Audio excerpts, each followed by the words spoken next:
नमस्कार, आदाब, सत श्री अकाल। आप देख रहे हैं न्यूज एक्सटेंशन और मैं हूं आपका दोस्त अन्नू खान। आजकल एक फिल्म बड़ी चर्चा में है और बहुत उसके चर्चे हो रहे हैं। हर जगह वो शेयर करी जा रही है, लोग उसको शेयर कर रहे हैं, पसंद कर रहे हैं। हम आपको बता दें कि एक फिल्म जो है वो देश के कानून न्याय व्यवस्था को लेकर बनी है, ब्लैक जस्टिस जिसका नाम है। फिल्म काफी चर्चा में, हर जगह सोशल प्लेटफॉर्म पर शेयर की जा रही है। फिल्म के डायरेक्टर कपिल ने कुछ अंश प्रेस वार्ता कर बताए, जिसमें उन्होंने कहा कि सुप्रीम कोर्ट के जज, हाई कोर्ट के जज और डिस्ट्रिक्ट कोर्ट के जज यह फिल्म जरूर देखें। उन्होंने आगे कहा है कि यह फिल्म देखकर सभी जज, न्याय प्रणाली से जुड़े हुए लोग यह आत्मचिंतन करें कि भारत की न्याय प्रणाली कहां पहुंच गई है। भारत में टोटल 5 करोड़ वह केस हैं जो सुप्रीम कोर्ट और हाई कोर्ट, डिस्ट्रिक्ट कोर्ट में हैं। इसका मतलब 5 करोड़ परिवार न्याय की आस्था में बैठे हुए हैं। ऑन एवरेज एक परिवार में 6 लोग भी लगाते हैं तो 30 करोड़ लोग प्रभावित हैं। 30 करोड़ का मतलब है 1 अमेरिका, 30 करोड़ का मतलब है 15 ऑस्ट्रेलिया, 30 करोड़ का मतलब है 7 कनाडा, 30 करोड़ का मतलब है 1.5 ब्राजील। इतने बड़े देश की तादाद आप सोचें, जनसंख्या, और वह हमारे देश के लोग न्याय प्रणाली में सिर्फ उलझे हुए हैं। यह उन्होंने आगे कहते हुए बताया कि 5 करोड़ तो वह केस हैं जो वहां हैं। इसके अलावा 5 करोड़ केस ऐसे हैं जो डिस्ट्रिक्ट कोर्ट के अलावा जुडिशियल सिस्टम जिससे कहते हैं कि जहां तहसीलदार, डीएम, एसडीएम, मजिस्ट्रेट जो चकबंदी में आते हैं, जो किसानों के केस हैं, वो इससे अलग चल रहे हैं, जहां मुकदमे चलते हैं। इस तरीके से कितने देश के लोग हैं हमारे जो सिर्फ न्याय प्रणाली में भटकते हैं। एक जिंदगी खत्म हो जाती है, एक इंसान केस करता है तो उसका जो बच्चे होते हैं वह दूसरी पीढ़ी केस लड़ती है और तीसरी पीढ़ी में कहीं न्याय जाके मिलता है और नहीं भी कई बार मिलता है। आगे आप देखिए कि फिल्म के डायरेक्टर कपिल ने आगे और क्या कहा। कपिल जी, मैं आपको धन्यवाद देता हूं और ये फिल्म बनाने के लिए, ये वेब सीरीज बनाने के लिए बहुत बहुत धन्यवाद। कहां का सत्यमेव जयते, कहां का सत्यमेव जयते, कहां का सत्यमेव जयते। सुप्रीम कोर्ट के जजेस, हाई कोर्ट के जजेस जरूर इसको देखें और आत्मचिंतन करें कि भारत की न्याय प्रणाली कहां पहुंच गई है। भारत में टोटल 5 करोड़ केसेस तो वो हैं जो district court, high court, supreme court में है। इसका मतलब 5 करोड़ परिवार न्याय की आशा में बैठा हुआ है। ऑन एन एवरेज एक परिवार में 6 आदमी रख लीजिए तो यानी 30 करोड़ लोग न्याय की आस लगाए बैठे हुए हैं।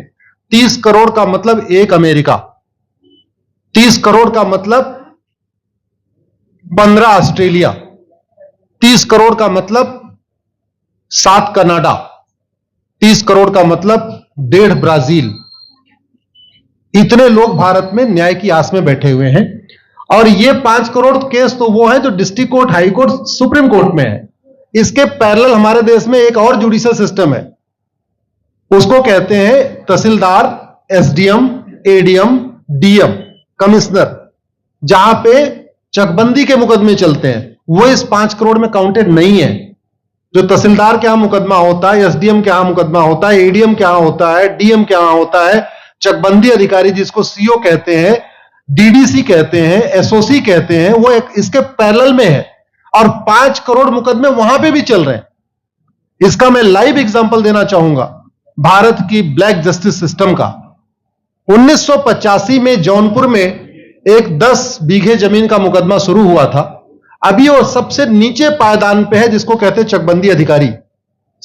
1985 में मुकदमा शुरू हुआ, 2023 आ गया, लगभग 37 साल बीत चुके। 37 साल में यह नहीं तय हो पाया कि असली विल कौन सी है। 2 लोगों ने क्लेम किया, वो कह रहे हैं मुझे विल मिली है, वो कह रहे हैं मुझे विल मिली है। 37 साल में यह नहीं डिसाइड हो पाया असली विल किसकी है।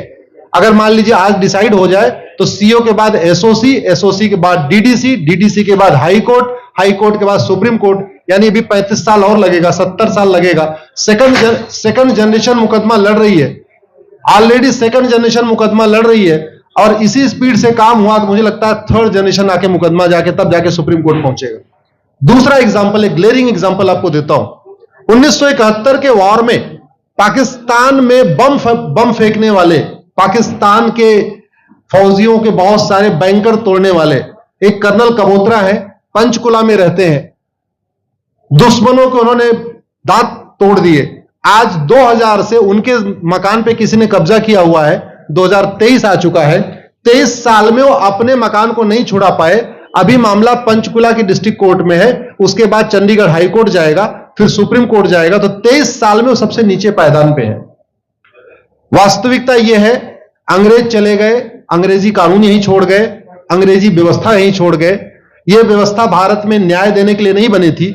यह जो न्यायिक जुडिशियल सिस्टम था भारत में जो बनाया गया, वो केवल और केवल भारत को लूटने बांटने के लिए बनाया गया था। क्योंकि कानून वही चल रहा है, जुडिशियल सिस्टम वही चल रहा है, इवन हमारा ड्रेस भी वही चल रहा है। अंग्रेज काले कपड़े पहनते थे, हम भी काले कपड़े पहनते हैं। अंग्रेज जून के महीने में उनको गर्मी लगती थी तो 1 महीने छुट्टी करके इंग्लैंड चले जाते थे। आज भी हमारा हाई कोर्ट, सुप्रीम कोर्ट पूरे मई जून बंद रहता है। अंग्रेजों को क्रिसमस के टाइम में दिसंबर में छुट्टी मनाना जाना होता था, 1 महीने छुट्टी कर चले जाते थे। आज भी हमारी हाई कोर्ट, सुप्रीम कोर्ट दिसंबर में, क्रिसमस के टाइम में 15 दिन 20 दिन बंद हो जाती है। तो सोच वही है, किताबें वही है, व्यवस्था वही है, कानून वही है, तो स्वाभाविक सी बात है जस्टिस होगा कहां से? जस्टिस कैसे होगा? हम 2023 में 1860 का इंडियन पिनल कोड लेके घूम रहे, 1861 का पुलिस एक्ट लेके घूम रहे, गवाहों के बयान 1872 के कानून से हो रहे। हमने सब कुछ वर्ल्ड क्लास कर लिया, लेकिन अपने जस्टिस सिस्टम को कंपेयर करने की कोशिश ही नहीं किया। जितने में एक एयरपोर्ट बनता है, एक एयरपोर्ट बनाने में 25,000 करोड़ की लागत आती है। अगर हमारी सरकारों ने एक एयरपोर्ट की कीमत जुडिशियल सिस्टम पे खर्च कर दिया होता तो हमारी न्यायिक व्यवस्था अच्छी हो गई होती। आज घटिया, चूंकि अकाउंटेबिलिटी नहीं है, जुडिशियल सिस्टम में कोई अकाउंटेबिलिटी नहीं है, किसी के साथ न्याय हो जाए अन्याय हो जाए कोई फर्क नहीं पड़ता, निर्दोष को जेल हो जाए जज की कोई अकाउंटेबिलिटी नहीं, दोषी को बेल हो जाए जज की कोई अकाउंटेबिलिटी नहीं, लाखों लाख लोग जेल में सड़ रहे हैं, लाखों धोखेबाज भ्रष्टाचारी बाहर घूम रहे हैं। मूल कारण है ब्लैक जस्टिस सिस्टम।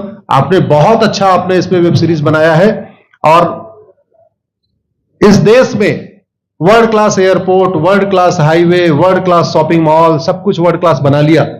इनफैक्ट अपना मोबाइल का डेटा सुरक्षित रखने के लिए हमारे सांसद, विधायक, जज आईफोन भी यूज करते हैं।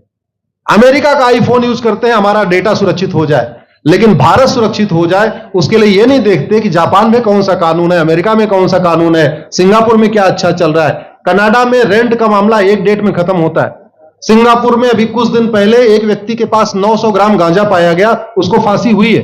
दोबारा वहां ड्रग स्मगलिंग होगी क्या? तो भारत में चाहे वो ड्रग स्मगलिंग है, माफिया राज है, ह्यूमन ट्रैफिकिंग है, इन सब के लिए हमारा जस्टिस सिस्टम जिम्मेदार है। कोई भी अपराध होता है उसमें 2 पक्ष होता है, एक पीड़ित, एक अपराध करने वाला। जो पीड़ित होता है वो चाहता है जल्दी उसको न्याय मिल जाए, अपराध करने वाला चाहता है मुकदमा लंबा चले। भारत का न्यायिक सिस्टम अपराध करने वाले के साथ खड़ा है। बलात्कारी चाहता है उसका मुकदमा 30 साल चले, और मुकदमा 30 साल चलता है। भू माफिया चाहता है कि गरीब की जमीन पे कब्जा कर ले, उसका मुकदमा 50 साल चले, और आज की डेट में मुकदमा 50 साल चल रहा है। इसका मतलब वर्तमान न्यायिक सिस्टम बलात्कारी के पक्ष में है, भू माफिया के पक्ष में है, ड्रग स्मगलर के पक्ष में है, ह्यूमन ट्रैफिकर के पक्ष में है, नक्सलियों के पक्ष में है, माओवादियों के पक्ष में है, जो लोग देश विरोधी काम कर रहे हैं उनके पक्ष में है। 40 साल 50 साल के बाद किसी व्यक्ति ने मिलावट करके लोगों का स्वास्थ्य खराब कर दिया, उसको 50 साल के बाद सजा हो रही है। इस बीच उसने कम से कम पता नहीं कितने लोगों का और भी कर दिया। तो ये जो जस्टिस सिस्टम होता है दवा की तरीके काम करता है। जैसे दवा अच्छी होती है बीमारी तुरंत ठीक हो जाती है, अगर दवा घटिया होती है तो बीमारी बढ़ जाती है। दवा खाने के बाद शरीर एज इट इज नहीं रहता, या तो बीमारी ठीक होती है या तो बीमारी बढ़ती है। अगर कोई आदमी एक गांव में किसी के साथ कुछ गलत कर दे, उसको 6 महीने के अंदर सजा हो जाए, साल भर के अंदर हो जाए, दूसरा अपराध वहां नहीं होगा। लेकिन अगर उस व्यक्ति को पनिशमेंट नहीं मिला तो स्वाभाविक सी बात है उसने उसको और मोटिवेट कर दिया। कहते नहीं ऐसे बुखार है, तुरंत 2 गोली खाइए बुखार ठीक हो गया, लेकिन अगर आपने दवा नहीं खाई या गलत दवा खा लिया तो टाइफाइड होगा या निमोनिया होगा। दुर्भाग्यवश ये हमारा जस्टिस सिस्टम यही कर रहा है। आज की डेट में जितनी समस्याएं हैं, चाहे वो घूसखोरी है, जमाखोरी है, मिलावटखोरी है, कालाबाजारी है, नशा तस्करी है, मानव तस्करी है, सोना तस्करी है, ड्रग स्मगलिंग है, या नक्सलवाद है, या माओवाद है, या कट्टरवाद है, जो भी समस्याएं हैं, उसका एक बहुत बड़ा कारण यह है कि हमारा जस्टिस सिस्टम उसको टैकल नहीं कर पा रहा है, उसको पकड़ नहीं पा रहा है, और इसीलिए भारत में अराजकता है। मैं तो इतने जानता हूं, ऐसी कोई बीमारी नहीं जिसकी कोई दवाई नहीं, ऐसी कोई समस्या नहीं जिसका कोई समाधान नहीं। हम हर चीज के लिए बाहर से चीजें खरीदते हैं, तो हम ये क्यों नहीं देख रहे हैं कि आखिर चाइना का जस्टिस सिस्टम कैसा है, सिंगापुर का कैसा है, कनाडा का कैसा है, फ्रांस का कैसा है, और अमेरिका का कैसा है। हम क्यों नहीं बेस्ट प्रैक्टिसेस उनकी अडॉप्ट कर लेते। दुनिया के कई देशों ने नार्को पॉलीग्राफ ब्रेन मैपिंग कानून बना दिया। मेरी बहन दीपिका नारायण बैठी हुई है, ये लगातार फॉल्स केसेस के खिलाफ, इनको मैं देखता रहता हूं, एक्टिव रहती है। एक कानून बन जाए नार्को पॉलीग्राफ ब्रेन मैपिंग, और कंप्लेन पे अंडरटेकिंग ले लिया जाए कि जो कुछ मैं शिकायत कर रहा हूं इसके लिए मैं अपना नार्को पॉलीग्राफ ब्रेन मैपिंग कराने के लिए तैयार हूं, हजारों की संख्या में फेक केसेस खुद ही खत्म हो जाएंगे। आज की डेट में लोग जुडिशरी की लापरवाही के साथ साथ फर्जी केस से परेशान है, फर्जी गवाही से परेशान है, फर्जी एफआईआर से परेशान है, हजारों परिवार परेशान है। कई बार देखा गया कि जो फैमिली के केसेस होते हैं उसमें कितने सारे फेक केसेस भी आ रहे हैं। तो जो वास्तव में दोषी हैं उनको पनिशमेंट नहीं मिल पा रहा है, जो निर्दोष हैं उनके खिलाफ फर्जी केसेस हो रहे हैं। आज की डेट में गांव में एक दबंग अगर जमीन कब्जा कर लेता है, किसी की हिम्मत नहीं पड़ती उसके खिलाफ कोई गवाही दे दे।